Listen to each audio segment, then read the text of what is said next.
C'est notre rendez-vous du mardi, Paris Green, avec sur le plateau de Bonjour Paris, Fanny Agostini. Bonjour Fanny. Bonjour.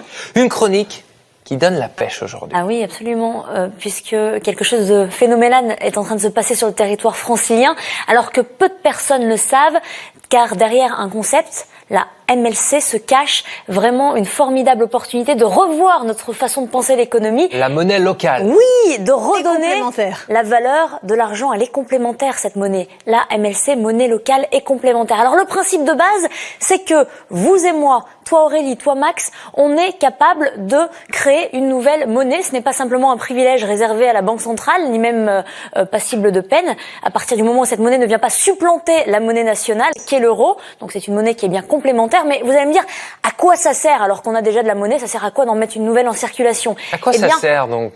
Je vais répondre à cette question.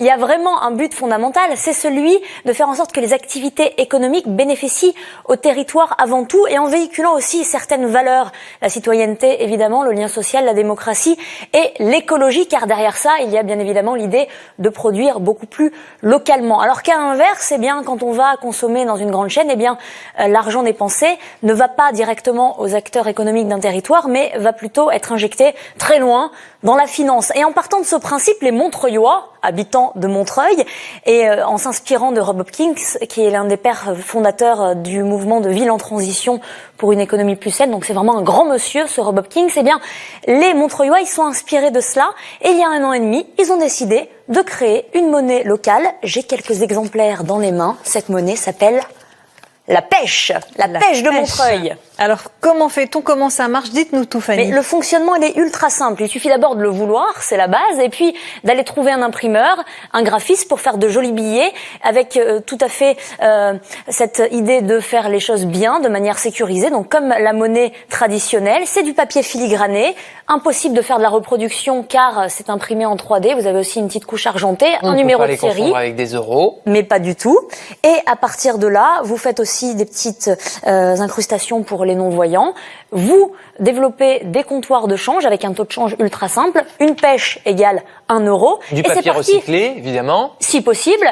Et il suffit d'avoir des commerçants partenaires. Et hop, la pompe est amorcée. Vous pouvez aller dépenser vos pêches. Et comme j'avais besoin de lunettes de vue correctrices, eh bien, je suis allée tester pour vous. Je suis partie du côté de Bagnolet car il y a un nouvel opticien qui a rejoint la liste des commerçants qui acceptent la pêche.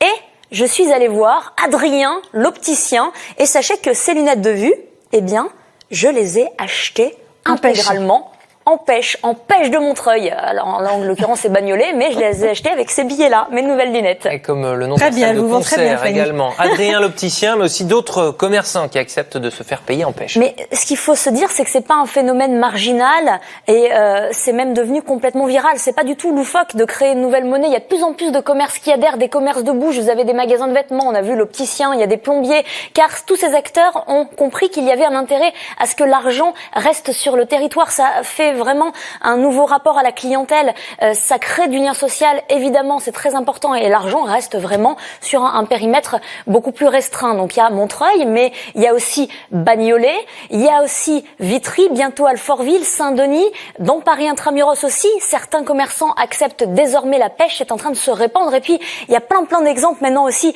à l'international, ça a commencé en Angleterre, dans un quartier de Londres à Brixton, sachez qu'il y a même des billets à l'effigie de David Bowie, on peut vraiment faire preuve de créativité.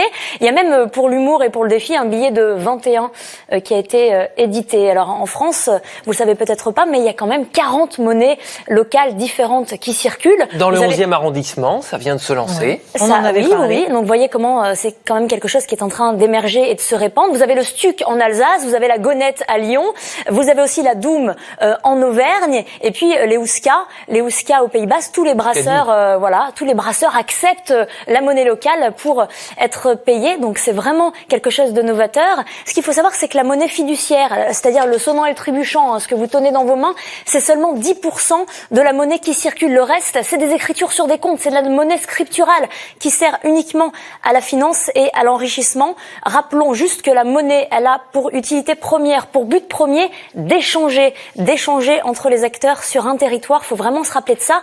Si on doit se rappeler aussi de quelque chose, c'est que tout le monde est capable de participer à la mise en circulation d'une monnaie au service de l'humain et pas de la finance. Fanny Agostini, Paris Green.